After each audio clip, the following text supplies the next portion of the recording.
안녕하십니까. 기사포스트 강사 권호석입니다. 자, 커말 2급 필기 2018년 2회 핵심 기출문제 풀이를 진행하도록 하겠습니다. 모든 문제를 풀이하는 것은 아닙니다. 대부분 강의에서 다 말씀을 드렸고요. 새로운 유형의 문제들만 이번 시간에 설명을 드리도록 하겠습니다. 자, 이번 회차는 컴퓨터 일반에서 4문제가 생소하게 출제가 되었고요. 스프레드시트는 3문제 정도 새로운 문제가 출제가 되었습니다. 그래서 전반적으로 무난하게 출제가 되었던 회차라고 보시면 되겠습니다. 자, 컴퓨터 일반부터 설명드리겠습니다. 다음 중 모든 사물을 네트워크로 연결하여 인간과 사물 간에 언제 어디서나 서로 소통할 수 있는, 자, 소통할 수 있게 하는 새로운 정보통신 환경을 의미하는 것은, 자, 여기서 키가 되는 것은 사물이 이제 키가 되겠습니다. 자, 사물들끼리 서로 통신할 수 있는 그런 환경을 지금 묻는 문제인데요. 보통 우리 사물 인터넷이라고 얘기를 하죠. 사물 인터넷이라고 얘기를 하고 영문으로는 IoT, IoT라고 하는 겁니다. 그래서 여기서 정답이 되는 것은 IoT가 정답이 되고요. 자, 이런 예를 하나 설명을 한번 드려볼게요. 자, 여러분들 대개 냉장고, 자, 냉장고라는 사물이 있어요. 자, 이 냉장고에 우유가 없으면은 냉장고 스스로 마트에 주문을 넣는 겁니다. 우유를 주문을 넣는 거예요. 그럼 우유가 배달이 되겠죠. 그러니까 사람이 개입하는 것이 아니라, 자, 사물과 사물이 서로 네트워크로 연결이 되어서 스스로 뭐 주문도 넣고 주문을 받을 수 있는 그런 구조, 자, 그런 환경을 생각을 하시면 됩니다. 그러니까 서로 소통한다는 개념을 보시면 되는 거예요. 사람하고 사람만 소통하는 것이 아니라 사물들끼리도 서로 소통할 수 있는 그런 환경, 자, 그것을 사물 인터넷 IoT라고 하는 겁니다.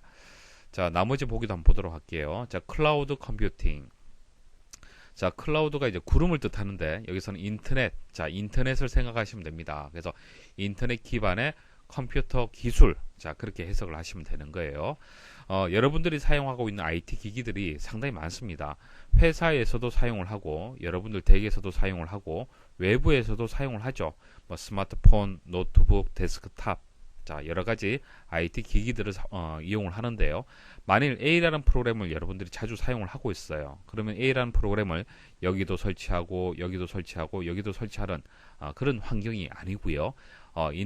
인터넷에 한 번만 설치를 하게 되면은 어디서든지 인터넷으로 다 연결되기 때문에 설치하지 않고, 자, 컴퓨터에 설치하지 않고 인터넷 접속만으로 언제든지 사용할 수 있는 그런 사용 환경을 클라우드 컴퓨팅이라고 하는 겁니다.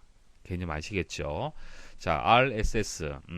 자, 이것은 이제 네이버 블로그 생각하시면 됩니다. 블로그, 마음에 드는 블로그가 있다라면은 여러분들이 친구 추가를 하고 구독 신청을 하죠. 그런 내용을 생각을 해보시면 됩니다. 그래서 RSS를 이제 해석을 하자라면은 매우 간단한 배급, 풍부한 사이트 요약이라고 해석할 수가 있는데요. 자, 블로그를 운영하는 운영자 입장에서는 친구 추가를 했을 때 내 글들이 새롭게 등록이 되면은 그 사람한테 자동으로 보내줄 수 있도록 쉽게 배급을 할 수가 있잖아요. 그죠? 자, 쉽게 배급을 할 수가 있고요. 그리고 그 내용을 받는 사람 입장에서는 전체 글을 한 번에 다 받는 것이 아니라 헤드라인만 먼저 받는 거예요. 받고요. 관심이 있으면은 클릭을 하면 되겠죠. 클릭해서 해당 페이지로 들어가 주면 되잖아요. 그죠? 자, 그렇게 해주는 서비스를 RSS라고 하는 겁니다. 자, 빅데이터 말씀을 드릴게요. 빅데이터는 많이 들어보셨죠? 뭐 사물 인터넷이라든지 빅데이터 이런 기술들은 4차 산업 시대에 가장 기본이 되는 기술이다. 그렇게 말씀드릴 수가 있겠습니다. 빅데이터는 말 그대로 많은 양의 데이터를 빅데이터라고 얘기를 하는데요. 좀 더 깊이 있게 말씀을 드리면요. 자, 기존의 관리 방법이나 분석 체계로는 처리가 어려운 막대한 양의 정형 또는 비정형 데이터의 집합을 빅데이터라고 얘기를 하는 겁니다. 자, 과거에도 데이터는 존재했었습니다. 하지만 숫자라든지 주로 문자 형태의 데이터가 다였죠. 자, 이것을 우리는 정형 데이터라고 볼 수가 있는데 이런 것들은 처리가 쉬웠습니다. 하지만 지금은 어떻습니까? 사물들끼리도 서로 데이터를 실시간으로 계속 주고받고 있고요. 그 다음 뭐 SNS를 이용을 해서 여러분들끼리도 문자, 사진, 동영상 계속 주고받고 있습니다. 자, 그럼 기업 입장에서는 그 데이터들이 회사에 축적이 되고 있겠죠. 그래서 실시간으로 전 세계적으로 봤을 때 수많은 데이터들, 정형, 비정형 데이터들이 계속 쌓이고 있는 겁니다. 그래서 그 쌓인 데이터들을 우리는 빅데이터라고 얘기를 하는 거예요.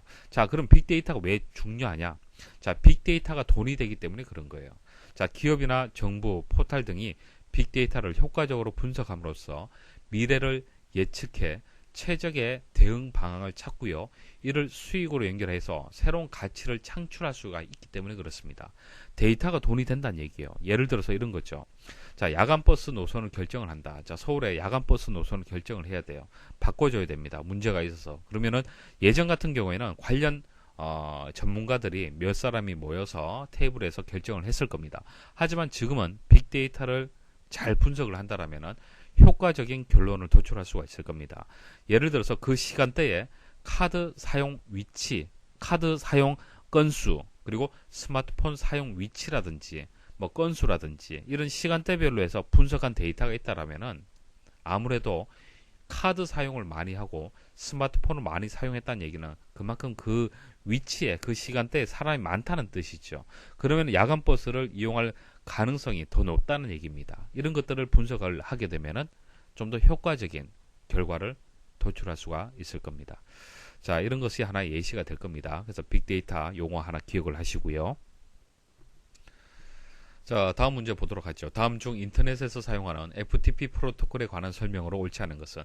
자, FTP는 파일 전송 프로토콜을 뜻하는 겁니다. 파일 전송 프로토콜. 파일을 송수신할 때 사용되는 서비스.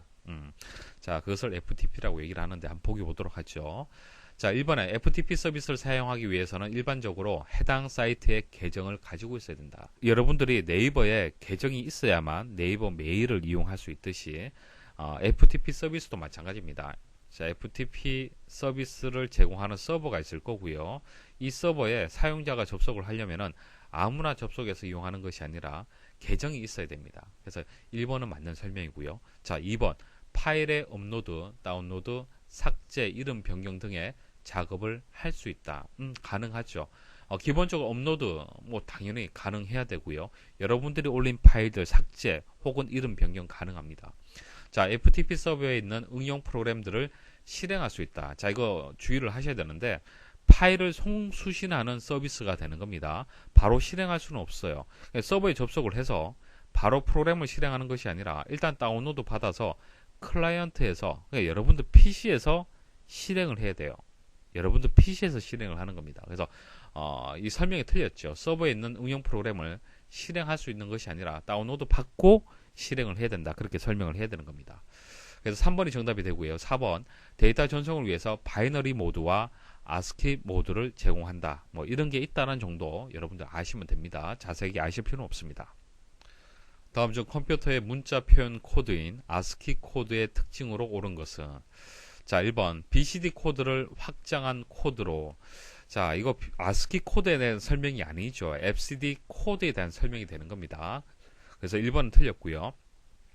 자, 3번 이진화 10진 코드라고 하며, 자, 이것도 마찬가지죠. FCD 코드에 대한 설명이 되는 겁니다. 그래서 1번, 3번은 아니고요. 4번 에러 검출 및 교정이 가능한 코드로. 자, 이것도 ASCII 코드에 대한 설명 아니죠. 이거 해밍 코드에 대한 설명이 되는 겁니다.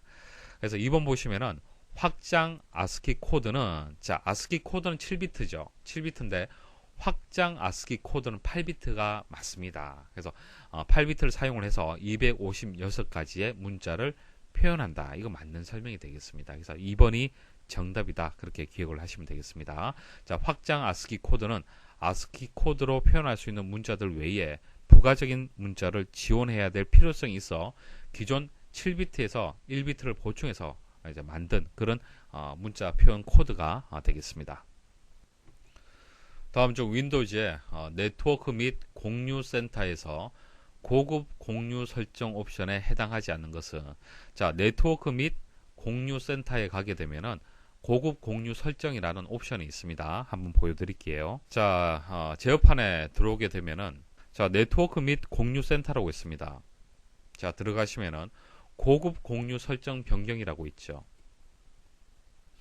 자, 클릭을 하시면요, 네트워크 검색, 파일 및 프린터 공유, 공용 폴더 공유, 미디어 스트리밍, 자, 그리고 아래쪽에 보시면은 파일 공유 연결, 암호로 보호된 공유, 뭐 홈 그룹 연결 이런 것들이 있습니다. 이런 것들을 여기서 설정할 수가 있는데, 자, 보기에서는 네트워크 검색, 파일 및 프린트 공유, 공용 폴더 공유, 이 세 가지는 맞죠. 이 세 가지는 포함이 되어 있는데 이더넷 공유라는 것은 없습니다. 그래서 4번이 정답이 되겠습니다.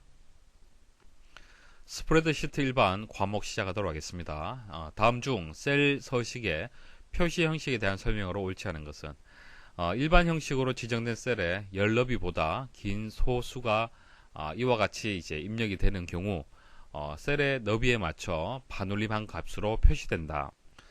자, 보세요. 자, 기본적으로 데이터를 입력을 하면 일반 표시 형식으로 설정이 됩니다. 자, 셀의 이제 너비가 충분할 경우에는 입력한 데이터가 다 표시가 되죠. 하지만은 이렇게 간격이 줄어든다라면 데이터가 다 표시가 되지 않고요.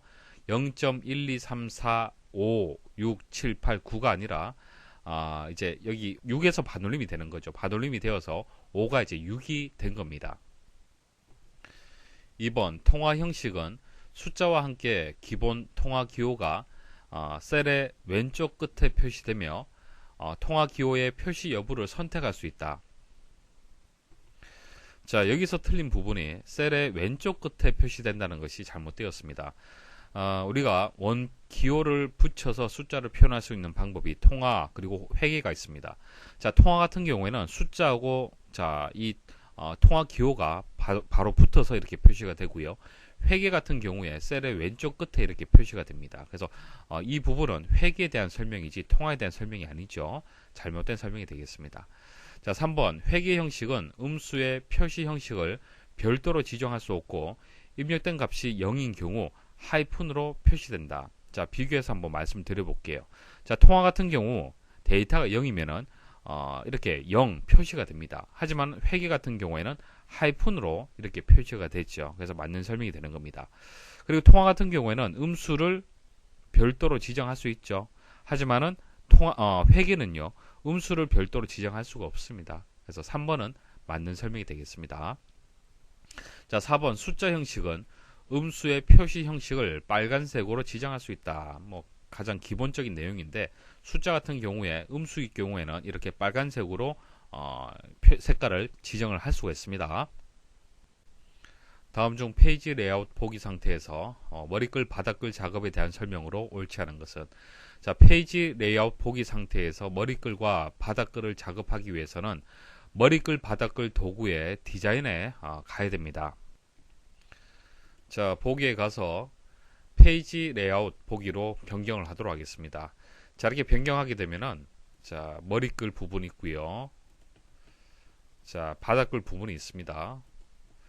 자, 본문 부분을 클릭을 하면은 위쪽에 메뉴가 나오지 않습니다. 그래서 머리글이나 바닥글을 클릭을 하십시오. 클릭을 하게 되면은 머리글, 바닥글 도구가 나오고요. 디자인 탭이 이렇게 나오게 됩니다. 자, 디자인 탭에서 이제 옵션에 보시면은 문서에 맞게 배율 조정이라는 옵션 선택 메뉴가 하나 또 나올 겁니다. 자, 보기에서 3번 먼저 말씀을 드리면요. 워크시트 페이지 위쪽에 머리글 영역을 클릭하면, 자, 조금 전 머리글 영역을 클릭을 해서 리본 메뉴에 머리글, 바닥글 도구가 생성이 되는 것을 보여드렸습니다. 그래서 3번은 맞는 설명이고요. 자, 2번 머리글, 바닥글 도구에서 디자인 탭에 머리글, 바닥글, 자, 머리글, 바닥글 그룹에서 미리 정의된 머리글이나 바닥글을 선택할 수 있다. 자, 머리글에 가서 페이지 1 이렇게 선택할 수도 있고요. 자, 전체 몇 페이지에서 몇 페이지 이런 식으로 또 표시를 바로 바꿀 수도 있습니다. 자, 이렇게 그 머리글이나 바닥글을 작업을 할 때, 자, 작업이 다 끝났잖아요, 그죠? 다 끝났을 때는 빈 워크시트 영역을 한번 클릭을 해주시면은 자, 이 메뉴에서 빠져나오게 되는 겁니다. 자, 그래서 2번 맞는 설명이고요. 자, 4번도 맞는 설명이죠. 자, 머리글 또는 바닥글의 입력을 마치려면 워크시트의 아무 곳이나 클릭하면 된다. 이제 빠져나오게 되는 겁니다. 자, 1번만 여러분들 해석하실 수가 있으면 되는데요. 자, 1번에 머리글, 바닥글 여백을 충분히 확보하려면, 자, 여백을 충분히 확보를 한다. 자, 확보를 하는 방법이 머리글 바닥글 도구에서 디자인 탭에서 옵션 그룹에 있는 문서에 맞게 배율 조정을 선택을 한다. 이렇게 나와 있는데, 자, 문서에 맞게 배율 조정. 자, 이 옵션은요. 머리글 바닥글 내용을 출력되는 워크시트의 실제 크기의 100분율에 따라서 확대, 축소하는 기능입니다. 그러니까 여백을 충분히 확보하는 그런 기능이 아니라 100분율에 따라서 확대, 축소, 그러니까 배율을 조정한다는 뜻이잖아요. 그래서 이 옵션하고는 상관이 없습니다. 자, 그리고 페이지 여백에 맞추기. 자, 페이지 여백이 있잖아요. 그죠? 왼쪽, 오른쪽 여백이 있는데, 자, 이것을 체크하게 되면은 머리글, 바닥글의 여백을 워크시트의 왼쪽, 오른쪽 여백에 맞추는 그런 기능이 되는 겁니다. 그래서 이 두 가지 정도 기억을 하시면은 충분히 1번이 틀렸다는 것을 판단할 수가 있을 겁니다. 다음 중 차트에 대한 설명으로 옳지 않은 것은 표면형 차트는 두 개의 데이터 집합에서 최적의 조합을 찾을 때 사용한다. 자, 두 개의 데이터 집합에서, 자, 여기 그림 보시면은 장력을 측정하는 차트가 나와 있는데요. 자, 온도하고 시간이 되겠죠. 이 데이터 집합에서 최적의 장력을 찾을 때 사용하는 것이 표면형이 맞습니다. 자, 2번. 자, 2번은 방사형이 아니고요. 거품형에 대한 설명이 되겠습니다. 자, 계열 간의 항목 비교에 사용이 되고요. 분산형 차트의 한 종류로 데이터 계열 값이 3개인 경우에 사용하는 차트가 되겠습니다. 자, 여기 보시면 이제 제품 수 5, 10, 15 이렇게 제품 수가 나와 있고요. 자, 그때의 금액 표시가 되어 있고요. 이제 시장 점유율을 거품으로 이렇게 표현을 했습니다. 그래서 계열의 값이 3개죠. 자, 이와 같은 경우에 거품형을 사용을 하고 있고요.